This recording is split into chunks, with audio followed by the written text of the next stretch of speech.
صدیوں پرانی بات ہے، کسی جگہ پر ایک مچھیرا رہتا تھا۔ اس کی ایک بیوی اور 3 بیٹے تھے۔ یہ بہت غریب آدمی تھا۔ اس کی روزی اور اس کی زندگی صرف مچھلی کے شکار پر تھی۔ اسی لیے اس کی بیوی اور اس کے بچوں کا بڑی مشکل سے گزارا ہو رہا تھا۔ وہ روز دریا کے کنارے پر چلا جاتا اور دن بھر وہاں پر محنت کرتا۔ شام تک اس کے ہاتھ میں جو بھی مچھلیاں لگتی، انہیں لے کر گھر واپس آ جاتا۔ رات کو اس کی بیوی انہی مچھلیوں کو پکاتی، جسے وہ اور اس کی بیوی اور بچے کھا کر اللہ کا شکر ادا کر کے سو جاتے۔ ایک دن اس کی بیوی کہنے لگی کہ تم اپنے ایک بیٹے کو اپنے ساتھ لے جایا کرو، ممکن ہے کہ اللہ پاک ہماری روزی میں برکت ڈالے اور ہمارے دن بدل جائیں۔ مچھیرے نے جب یہ سنا تو کہنے لگا، بہت اچھی بات ہے۔ اگلے دن وہ اپنے بڑے بیٹے کو اپنے ساتھ لے گیا۔ کچھ شکار لڑکے نے کیا اور کچھ مچھیرے نے کیا۔ اللہ پاک نے ان کے کام میں برکت دی اور وہ بہت ساری مچھلیاں لے کر گھر واپس آئے۔ آج اس نے اور اس کی بیوی بچوں نے پیٹ بھر کر کھایا پیا اور جو باقی مچھلیاں بچ گئیں انہیں بازار میں بیچ دیا۔ دوسرے دن مچھیرا اپنے منجلے بیٹے کو ساتھ لے کر روانہ ہوا۔ اس دن اللہ پاک نے انہیں پہلے سے بھی زیادہ دیا۔ اس کا نام شیخ ترار تھا۔ جب مچھیرے نے دریا میں جال پھینکا اور جال کو کھینچنے لگا تو جال بہت بھاری تھا۔ اس نے اپنے بیٹے کو آواز دی۔ جب دونوں باپ بیٹوں نے مل کر جال کو کھینچا اور جب انہوں نے جال کو باہر نکالا تو مچھیرے نے کیا دیکھا کہ ان کے اندر ایک بہت بڑی مچھلی پھنسی ہوئی ہے۔ مچھلی اتنی بڑی تھی جو مچھیرے نے پہلے کبھی نہیں دیکھی تھی اور نہ ہی پکڑی تھی۔ مچھیرا اسے دیکھ کر بہت خوش ہوا اور من ہی من میں سوچنے لگا کہ میری بیوی جب اسے دیکھے گی تو بہت خوش ہوگی اور جب میں اسے بازار لے جا کر بیچوں گا تو بہت سارے اس کے پیسے ملیں گے۔ بچوں کے اور ان کی ماں کے کپڑے پھٹ گئے ہیں، انہیں نئے کپڑے لا کر دوں گا اور انہیں نئی چیزیں لا کر کھلاؤں گا۔ پھر سوچنے لگا کہ اسے ایسے گھر لے جانا تو مشکل ہے، کیوں نہ اس کے ٹکڑے ٹکڑے کر دوں۔ لیکن پھر اس کے ذہن میں ایک بات آئی۔ وہ کچھ سوچتے ہوئے اپنے بیٹے سے بولا، بیٹا کیوں نہ ہم اس مچھلی کو یوں کہ یوں لے چلیں اور بادشاہ کے ہاں جا کر بادشاہ کو تحفہ دیں۔ بادشاہ ہمیں بہت سارا انعام دے گا جس سے ہماری قسمت بدل جائے گی، جس سے ہم مالا مال ہو جائیں گے۔ اچھا میرے بیٹے شیخ ترار، تم مچھلی کے پاس بیٹھو اور اس کی حفاظت کرو، میں ابھی شہر جاتا ہوں اور ایک اونٹ لے کر آتا ہوں۔ ہم اس مچھلی کو اونٹ پر رکھ کر لے جائیں گے۔ شیخ ترار بولا، ٹھیک ہے ابا جان، بہت اچھی بات ہے، میں اس مچھلی کے پاس بیٹھ جاتا ہوں، آپ اطمینان رکھیں اور چلے جائیں۔ جب مچھیرا وہاں سے چلا گیا تو ترار نے کیا دیکھا کہ مچھلی اچانک سے اٹھ کر کھڑی ہو گئی اور ترار سے کہنے لگی، دیکھو ترار، میرے ساتھ ایک نیکی کرو گے؟ جب ترار نے یہ دیکھا تو وہ حیران ہو کر سوچنے لگا، یہ کیسے ہو سکتا ہے کہ ایک مچھلی انسانوں کی طرح بات کرے؟ اس نے مچھلی کی طرف رخ کر کے کہا، کہو مچھلی کیا کہتی ہو، میں تمہاری مدد ضرور کروں گا، بتاؤ تو مچھلی کیا نیکی چاہتی ہو؟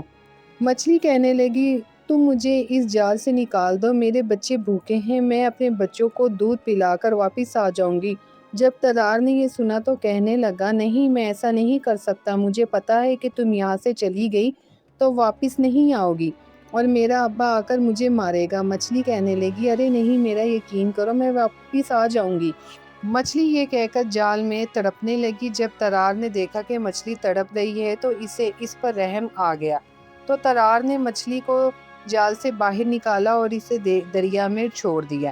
مچھلی نے جال سے چھٹکارا پا کر اپنا راستہ لیا۔ شیخ ترار کافی دیر تک بیٹھا دیکھتا رہا لیکن مچھلی واپس نہیں آئی، یہاں تک کہ اس کا باپ آ گیا۔ مچھیرے نے جب آ کر دیکھا کہ جال خالی ہے تو اس نے حیران ہو کر پوچھا، ارے مچھلی کہاں گئی؟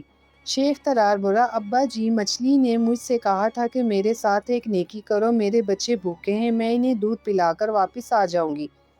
جب میں نے اس کی یہ حالت دیکھی تو مجھے اس پر اور اس کے بچوں پر ترس آ گیا اور میں نے اسے چھوڑ دیا، لیکن وہ ابھی تک واپس نہیں آئی۔ مچھیرے نے جب یہ سنا تو اس نے ہاتھ میں ڈنڈا اٹھایا اور خوب شیخ ترار کو مارنے پیٹنے لگا اور گالیاں نکالنے لگا، یہاں تک کہ مار کھا کھا کر اس کا برا حال ہو گیا۔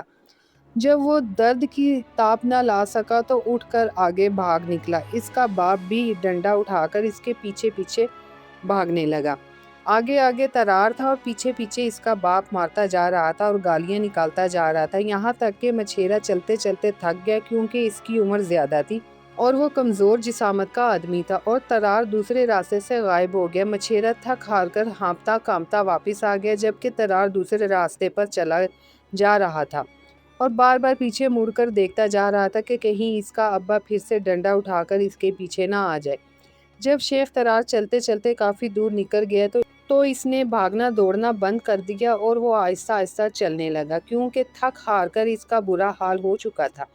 ترار تھوڑی ہی دور چلا تھا کہ سامنے سے ایک اور لڑکا نظر آیا۔ ترار نے اس سے پوچھا کہ تم کون ہو، کہاں سے آئے ہو اور کہاں جا رہے ہو؟ وہ لڑکا ترار کو دیکھ کر بولا، میرا نام حسن ہے، میں یہاں قریب ہی رہتا ہوں۔ میرے باپ نے مجھے مارا تو میں وہاں سے جان بچا کر بھاگا۔ ترار نے جب یہ سنا تو ترار کہنے لگا، میرا بھی یہی واقعہ ہے، آؤ ہم ساتھ رہیں گے۔ پھر وہ چلتے چلتے دونوں شہر پہنچ گئے۔ شہر پہنچ کر وہ ایک نان بائی کی دکان پر جا کر بیٹھ گئے اور کافی دیر تک بیٹھے رہے، یہاں تک کہ شام ہو گئی۔ نان بائی نے دونوں کو دیکھا تو کہنے لگا، بچوں میں تمہیں کافی دیر سے دیکھ رہا ہوں، تم نے کچھ کھایا پیا بھی نہیں، آخر کیا بات ہے اور تم کون ہو، کہاں سے آئے ہو؟ وہ دونوں نان بائی سے کہنے لگے، چچا ہم بہت غریب ہیں، ہمارے ماں باپ نے ہمیں مار کر گھر سے باہر نکال دیا ہے، ہمارے پاس نہ ہی کھانے کے لیے کچھ ہے اور نہ ہی پیسے اور نہ ہی رہنے کے لیے ٹھکانہ ہے۔ ہمیں سمجھ نہیں آتی کہ ہم کیا کریں اور کہاں جائیں اور آپ سے کیا کہیں۔ نان بائی نے جب یہ سنا تو اس کے دل میں رحم آ گیا، کیونکہ وہ بہت نیک اور رحم دل انسان تھا۔ وہ کھڑا ہوا اور کھانا لا کر ان کے سامنے رکھ دیا اور کہا، بچوں اسے کھاؤ اور خوش ہو جاؤ۔ دکاندار کہنے لگا، بچوں اگر تم چاہو تو رات گزارنے کے لیے اس دکان میں ٹھہر سکتے ہو۔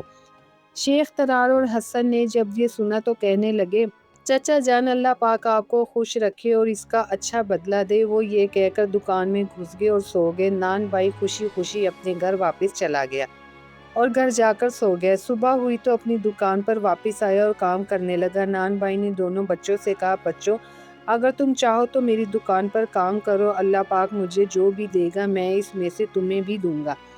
حسن اور ترار نے جب یہ سنا تو وہ خوش ہو کر بولے، بہت اچھا چچا جان، اللہ پاک آپ کو خوش رکھے اور جزائے خیر دے، ہمیں آپ کے ساتھ کام کرنے میں خوشی ہوگی۔ نان بھائی نے خوش ہو کر انہیں کام پر رکھ لیا اور بہت سارا آٹا تیار کروا لیا۔ خدا کا کرنا ایسا ہوا کہ آج آٹا زیادہ تھا اور ساری روٹیاں بک گئی۔ اللہ تعالیٰ نے اس کے کاروبار میں برکت دی، یہاں تک کہ اس کا کاروبار اتنا بڑھ گیا کہ جہاں ایک پیالہ سالن بکتا تھا وہاں 10 پیالے سالن کے بکنے لگے۔ جو بھی ایک بار کھانا کھانے کے لیے آتا تھا وہ جا کر اپنے رشتہ داروں اور دوستوں کو بھی بتاتا تھا کہ چلو اس نان بائی کی دکان پر چلتے ہیں، اس کا کھانا بہت اچھا ہوتا ہے۔ ایک دن ایک اجنبی شخص نان بائی کی دکان پر آیا اور کہنے لگا، مجھے ایک تازہ روٹی پکا دو، میں ایک روٹی کی 1 اشرفی دوں گا۔ وہ اجنبی شخص مغربی علاقے سے دور سے آیا تھا۔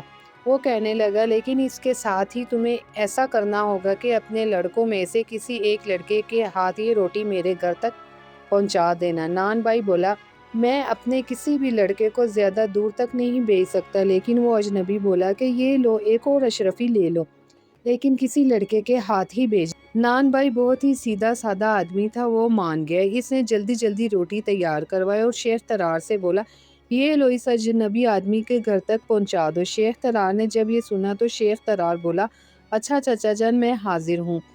وہ یہ کہہ کر اس اجنبی کے ساتھ چل پڑا۔ اجنبی شخص جب اپنے گھر پہنچ گیا تو شیخ ترار سے کہنے لگا، بیٹا تم یہاں بیٹھ جاؤ، تمہیں اندر جانے کی ضرورت نہیں اور یہ روٹی جو تم لائے ہو اسے تم کھا لو۔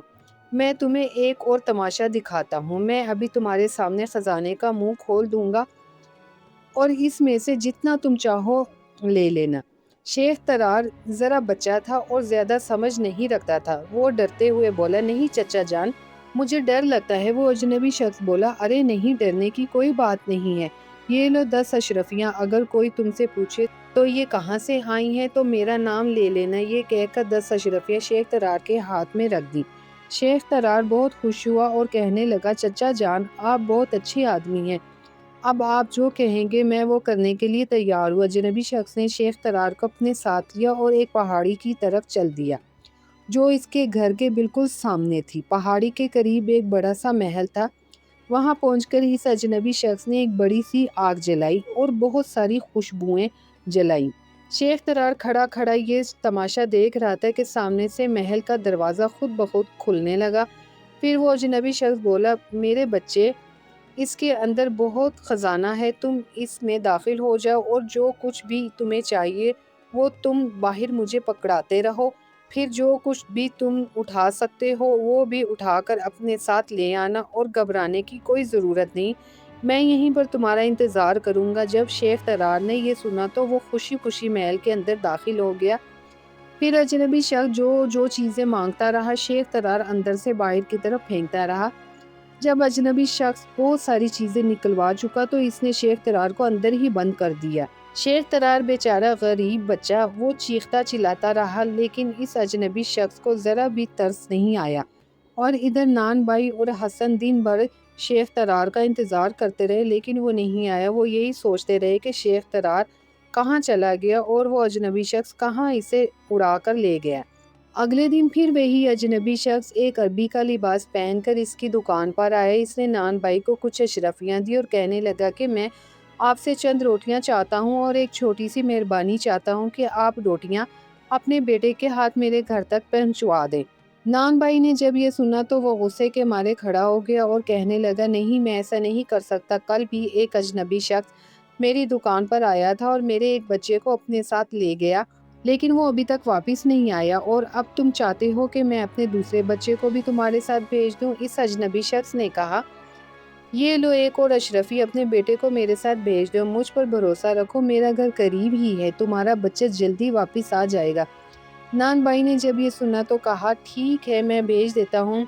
اس نے اشرفی رکھی اور روٹی بنوا کر شیخ حسن کو دے دی اور کہا، یہ روٹیاں لے جاؤ اور جلدی دے کر واپس آ جانا، اور دھیان رکھنا کہیں اپنے بھائی کی طرح تم بھی غائب نہ ہو جانا۔ حسن بولا، ٹھیک ہے چچا جان، میں جلدی واپس آ جاؤں گا۔ پھر حسن روٹی لے کر اس اجنبی شخص کے پیچھے پیچھے چلنے لگا۔ جب اجنبی شخص اپنے گھر کے قریب پہنچ گیا تو حسن سے کہنے لگا، بیٹا تم یہیں پر بیٹھ جاؤ اور اس روٹی کو تم ہی کھا لو، میں تمہیں ایک تماشا دکھاؤں گا اور تمہارے سامنے خزانے کا منہ کھول دوں گا۔ حسن نے جب یہ سنا تو کہا، بہت اچھا چچا جان۔ وہ بیٹھ کر روٹی کھانے لگا۔ جب روٹی کھا چکا تو وہ اجنبی شخص کے پیچھے چلتا چلتا کل والی پہاڑی پر پہنچ گیا۔ وہاں پہنچ کر اس نے کل کی طرح آگ سلگائی، خوشبوئیں جلائی اور کچھ پڑھ کر اس پر پھونکنے لگا۔ دیکھتے ہی دیکھتے خزانے کا منہ کھل گیا۔ پھر وہ اجنبی شخص بولا، جاؤ بیٹا، اس میں اتر جاؤ، جو کچھ بھی میں تمہیں کہوں وہ نکال نکال کر مجھے دے دینا۔ حسن بڑا سمجھدار اور چالاک لڑکا تھا۔ وہ سمجھ گیا کہ کسی آدمی نے ترار کو بھی غائب کیا ہے اور اب مجھے بھی غائب کرنا چاہتا ہے۔ اگر ترار کی زندگی ہوئی تو میں اسے بھی ضرور اس کے پھندے سے چھڑا لوں گا۔ پھر حسن بولا، نہیں چچا جان، آپ اس کے اندر اتریے اور میں یہاں سے لیتا رہوں گا۔ اجنبی شخص مجبور ہو کر بولا، ٹھیک ہے، میں اتر جاتا ہوں۔ وہ سیڑھی لے کر اس کے اندر اتر گیا۔ جیسے ہی اندر سے دروازہ کھلا تو شیخ ترار اٹھ کر دیوار کی اوٹ میں چھپ گیا۔ اس نے دیکھا کہ وہ اجنبی جادوگر اس کے اندر داخل ہو رہا ہے۔ جیسے ہی وہ خزانہ اٹھانے لگا تو شیخ ترار گفا سے باہر نکل گیا اور جو کچھ بھی اس سے ہو سکتا تھا وہ اٹھا کر اپنے ساتھ لے گیا۔ جب حسن نے ترار کو دیکھا تو بہت خوش ہوا۔ اس نے جلدی سے اس جلتی ہوئی آگ کو بجھا دیا۔ جیسے ہی آگ کو بجھایا تو وہ دروازہ خود بخود بند ہو گیا۔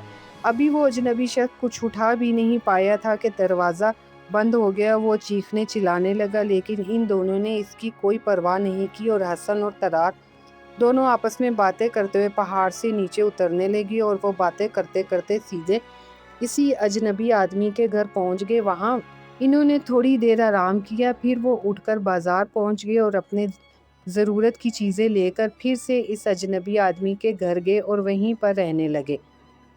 ایک دن حسن اور ترار نے اس اجنبی آدمی کے گھر میں ایک شمع دان دیکھا جس میں 7 موم بتیاں لگی ہوئی تھیں۔ حسن ترار سے کہنے لگا کہ بھائی دیکھو، یہ شمع دان تو مجھے عجیب و غریب دکھائی دیتا ہے، خیر آج شام کو ہم اس سے روشن کریں گے۔ شام کو انہوں نے کھانا کھایا اور کھا پی کر جب فارغ ہوئے تو حسن نے موم بتیاں جلائیں۔ جیسے ہی موم بتیاں جلیں تو وہ کیا دیکھتے ہیں کہ شمع دان کے قریب سے 7 خوبصورت نوجوان لڑکیاں نکلیں، اور وہ نکلتے ہی ناچنے گانے لگیں۔ ان کی آوازیں اتنی خوبصورت تھیں کہ وہ دونوں سن کر خوش ہو گئے۔ جب موم بتیاں جل کر بجھ گئیں وہ لڑکیاں بھی غائب ہو گئیں۔ اس اجنبی آدمی کے گھر کے قریب ہی ایک اور آدمی رہتا تھا۔ اس نے جب ناچ گانے کی آواز سنی تو وہ اٹھ گیا۔ اس نے اتنا اچھا اور اتنا عمدہ گانا کبھی نہیں سنا تھا۔ وہ صبح اٹھا، اپنے گھر سے نکل کر بادشاہ کی وزیر کے سامنے سارا حال سنا دیا۔ وزیر نے جب یہ سنا تو بہت حیران ہوا اور یہ ساری بات جا کر بادشاہ کو بتا دی۔ بادشاہ بھی سن کر حیران ہوا اور شام کو وزیر اور بادشاہ فقیروں جیسا حال بنا کر اس آدمی کے گھر پہنچ گئے اور وہ رات بھر چھپ کر ناچ گانا دیکھتے رہے۔ جب ناچ گانا بند ہوا تو بادشاہ اور وزیر محل واپس آ گئے اور وہ پڑوسی آدمی اپنے گھر واپس چلا گیا۔ صبح ہوتے ہی بادشاہ اپنے تخت پر بیٹھا اور حکم دیا شیخ ترار اور شیخ حسن کو دربار میں حاضر کیا جائے۔ جب وہ دونوں بادشاہ کے سامنے حاضر ہوئے تو بادشاہ نے ان سے پوچھا کہ تمہارے سامنے یہ رات بھر ناچ گانا کیسے ہوتا تھا؟ کیا تم جادوگر ہو؟ وہ بولے نہیں بادشاہ سلامت، ہم جادوگر نہیں ہیں، ہمارے پاس ایک شمع دان ہے جسے ہمارے باپ چھوڑ کر مرے ہیں، وہی ہمیں ناچ گانے دکھاتے ہیں۔ انہوں نے سادگی اور صفائی کے ساتھ بادشاہ کو سارا قصہ سنا دیا۔ جب بادشاہ نے ساری باتیں سنی تو بادشاہ نے کہا جاؤ اور وہ شمع دان میرے سامنے حاضر کرو۔ بادشاہ کے حکم پر شمع دان بادشاہ کے سامنے حاضر کر دیا گیا۔ پھر بادشاہ نے حکم دیا شمع دان کو میرے کمرے میں پہنچا دو۔ پھر حسن اور ترار محل میں واپس آ گئے اور بادشاہ کے سامنے کچھ کہہ نہیں سکے، لیکن انہیں شمع دان کے جانے کا بہت غم تھا۔ ادھر بادشاہ ناچ گانا سننے کے لیے بہت بےتاب تھا۔ بڑی مشکل سے دن کٹا اور رات آئی۔ رات ہوتے ہی بادشاہ نے شمع جلائی۔ جیسے ہی شمع روشن ہوئی تو شمع کے اندر سے 7 حبشی غلام اپنے ہاتھوں میں کوڑے لیے ہوئے نکلے اور انہوں نے بادشاہ کو اتنا مارا کہ بادشاہ بے ہوش ہو گیا اور جیسے ہی موم بتیاں بجھی تو وہ حبشی غلام غائب ہو گئے۔ صبح ہوتے ہی بادشاہ نے حکم دیا کہ حکیم کو بلایا جائے۔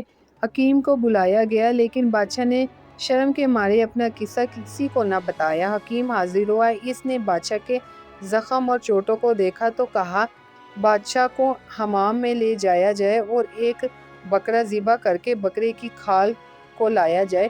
سپاہیوں نے ایسا ہی کیا، ایک بکرے کو ذبح کیا اور بکرے کی کھال کو حکیم کے سامنے لا کر پیش کر دیا۔ حکیم نے بادشاہ کے جسم پر دوا لگائی اور پھر اس بکرے کی کھال کو بادشاہ کے جسم کے ساتھ لپیٹ دیا اور اوپر سے شاہی لباس پہنا دیا۔ بادشاہ حمام سے نکل کر اپنے تخت پر آ کر بیٹھ گیا۔ وزیر حاضر ہوا اور بادشاہ کا حال دریافت کیا۔ بادشاہ نے شرم کے مارے بناوٹی ہنسی کے ساتھ کہا میں بہت خوش ہوں، کیونکہ بادشاہ رات والا قصہ نہیں بتانا چاہتا تھا۔ پھر وزیر نے بادشاہ سے کہا کہ حضور ایک دن کے لیے وہ شمع دان مجھے بھی دے دے، میں بھی ناچ گانا سننا چاہتا ہوں۔ بادشاہ بولا اچھا تو میرے محل میں منگوا لو۔ پھر وزیر نے سپاہیوں کو حکم دیا کہ بادشاہ کے محل سے شمع دان میرے محل تک پہنچا دو۔ دن بھر وزیر اسی بے چینی میں تھا کہ جلدی سے شام ہو جائے۔ جب شام ہوئی تو اس نے جلدی جلدی اپنے سارے کام ختم کیے اور شمع دان منگوا کر 7 موم بتیوں کو روشن کر دیا۔ موم بتیوں کا جلنا تھا کہ 7 حبشی غلام ہاتھوں میں کوڑے لیے ہوئے آ گئے۔ جب وزیر نے ان کے خوفناک چہرے دیکھے تو وہ گھبرا گیا۔ وہ وزیر کے قریب آئے اور اسے اتنا مارا کہ وزیر بے ہوش ہو گیا۔ رات بھر وزیر درد سے تڑپتا رہا اور وہ حبشی غلام غائب ہو گئے۔ صبح ہوتے ہی بادشاہ نے وزیر کا حال دریافت کرنے کے لیے سپاہی بھیجے۔ وزیر نے رو رو کر رات والا قصہ سنایا۔ ان لوگوں نے جو کچھ بھی سنا اور درد دیکھا وہ بادشاہ کو بھی بتا دیا۔ بادشاہ نے جب وزیر کے بارے میں ایسا سنا تو بادشاہ من ہی من میں بہت ہنسا۔ سپاہیوں نے وزیر کو حمام میں پہنچا دیا۔ پھر حکیم نے وزیر کے سارے جسم کے زخموں پر مرہم لگایا اور بکرے کی کھال کو لپیٹ دیا اور خود وہاں سے اٹھ کر اپنے گھر واپس آ گیا۔ اب وزیر اٹھا اور گڑاتا ہوا دربار میں حاضر ہوا۔ بادشاہ نے جب وزیر کو دیکھا تو مسکراتے ہوئے پوچھا بتاؤ وزیر صاحب کیا حال ہے؟ وزیر صاحب بولا اچھا ہوں حضور، اللہ کا شکر ہے۔ دربار میں قاضی صاحب بھی حاضر تھے۔ وہ بھی بادشاہ سے کہنے لگے حضور ایک دن کے لیے مجھے بھی شمع دان دے دیجیے، میں بھی اس کے تماشے دیکھوں گا اور اگلے دن واپس بھیج دوں گا۔ وزیر بولا ضرور ضرور، میرے گھر سے اسے منگوا لیجیے اور تم بھی تماشے دیکھو۔ پھر وزیر نے سپاہیوں کو حکم دیا کہ میرے گھر سے شمع دان لے جا کر قاضی صاحب کے گھر پہنچا دو۔ قاضی صاحب سپاہیوں کے ساتھ خوشی خوشی گئے۔ وزیر کے گھر سے شمعدان لیا اور اپنے گھر پہنچ گئے۔ پھر بے چینی کے ساتھ رات ہونے کا انتظار کرنے لگے۔ خدا خدا کر کے دن کٹا۔ جب رات ہوئی تو قاضی صاحب اپنے کمرے میں داخل ہوئے۔ کمرے میں ان کے علاوہ کوئی اور نہیں تھا۔ انہوں نے 7 موم بتیوں کو جلایا۔ موم بتیوں کے جلتے ہی 7 حبشی غلام ہاتھوں میں کوڑے لیے ہوئے نکلے۔ ان کی خوفناک شکلیں دیکھ کر قاضی کے ہوشان خطا ہو گئے، ہاتھ کانپنے لگے اور ڈر کے مارے اس کے منہ سے آواز نہیں نکلی اور منہ پر ہوائیاں اڑنے لگی۔ ان حبشیوں نے بڑے غصے کے ساتھ اسے دیکھا اور کوڑوں کے ساتھ اسے مارنے لگے، یہاں تک کہ قاضی صاحب بے ہوش ہو کر زمین پر گر پڑے اور پھر وہ حبشی غلام غائب ہو گئے۔ صبح ہوتے ہی بادشاہ نے اپنے حکیم کو بکرے کی کھال دے کر قاضی صاحب کے گھر بھیج دیا۔ حکیم صاحب قاضی کے گھر پہنچ گئے اور قاضی صاحب کو حمام میں لے جا کر پورے جسم پر مرہم لگانے کے بعد بکرے کی کھال کو لپیٹ دیا اور پھر اوپر سے ان کا لباس پہنا دیا اور پھر حکیم صاحب اپنے گھر واپس آ گئے۔ ادھر قاضی صاحب بھی درد سے کڑاتے رہے اور ہائے ہائے کرتے دربار میں پہنچے اور سارا واقعہ بادشاہ کے سامنے سنا دیا۔ بادشاہ تو پہلے ہی اس غصے میں بادشاہ نے وزیر اور قاضی کو سامنے حاضر کیا اور کہا، یہ ساری بلا تمہاری لائی ہوئی ہے، اب بتاؤ اسے کیسے دور کیا جائے۔ اچھا ہوا تم سب نے بھی وہی دیکھا جو میں نے دیکھا۔ پھر بادشاہ نے حکم دیا کہ شیخ ترار اور شیخ حسن کو حاضر کیا جائے۔ سپاہی فوراً دوڑتے ہوئے گئے۔ پھر ان تینوں پر جو کچھ بھی گزری تھی انہوں نے وہ بیان کر دی۔ شیخ ترار کھڑا ہو گیا اور آداب بجا لایا اور کہنے لگا، حضور وہ 7 خوبصورت لڑکیاں اسی شمعدان کے اندر ہیں۔ پھر بادشاہ نے کہا، اگر ایسا ہے تو ہم ان عورتوں کو دیکھنا چاہتے ہیں اور ان کا ناچ گانا سننا چاہتے ہیں۔ اگر وہ عورتیں نہ آئیں اور وہی ناچ گانا نہ ہوا تو تمہیں بہت سخت سزا دیں گے۔ شیخ ترار اور شیخ حسن ہاتھ جوڑ کر کہنے لگے، حضور ہمیں پوری بات کا نہیں پتہ، ہم نے تو بس وہی دیکھا ہے جو ہمارے باپ چھوڑ کر گئے ہیں۔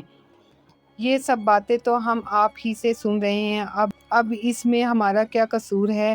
پھر اگر حضور آپ یہ ناچ گانا سننا ہی چاہتے ہیں تو آج رات ہماری مہمان نوازی کو قبول کیجیے، ہمارے غریب خانے پر آ کر ہماری دعوت قبول کیجیے اور ناچ گانا بھی سنیے۔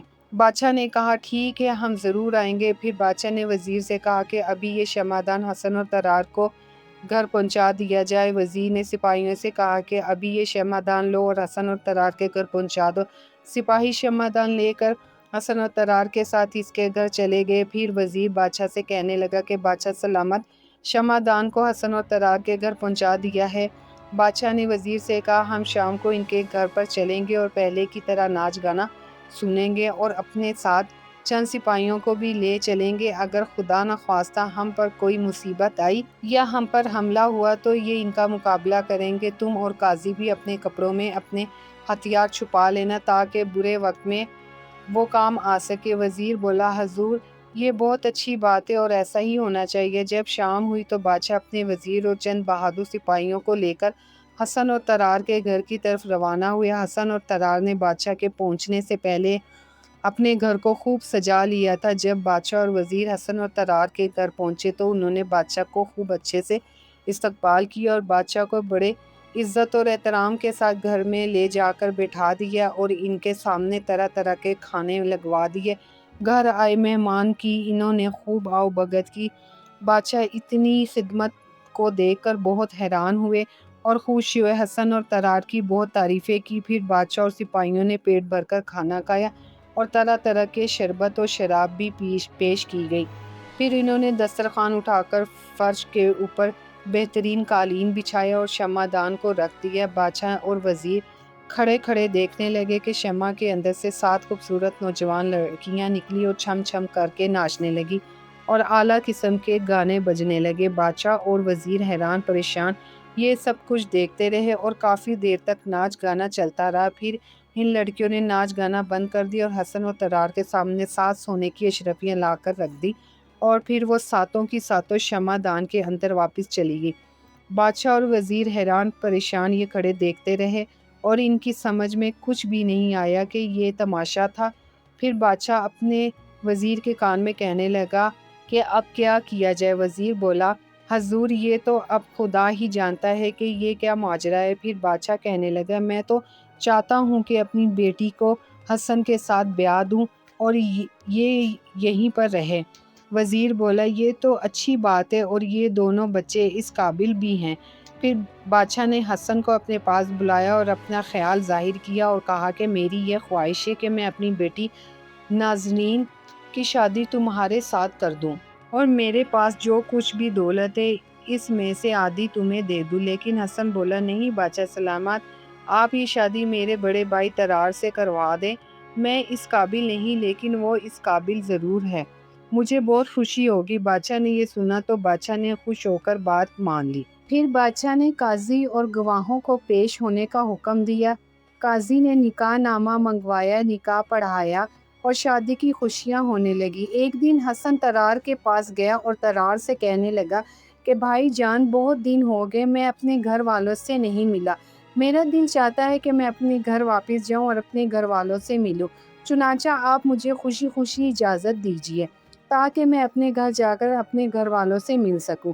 جب ترار نے یہ سنا تو بہت حیران اور پریشان ہوا، کیونکہ اسے لگتا تھا۔ حسن بولا مجھے بہت خوشی ہوگی اگر آپ مجھے اجازت دے دیں، کیونکہ میرا مقصد پورا ہو گیا، اب میں یہاں نہیں ٹھہر سکتا۔ ترار بولا اچھی بات ہے، لیکن یہ تو سوچو کہ تمہارے جانے کے بعد میرا کیا ہوگا؟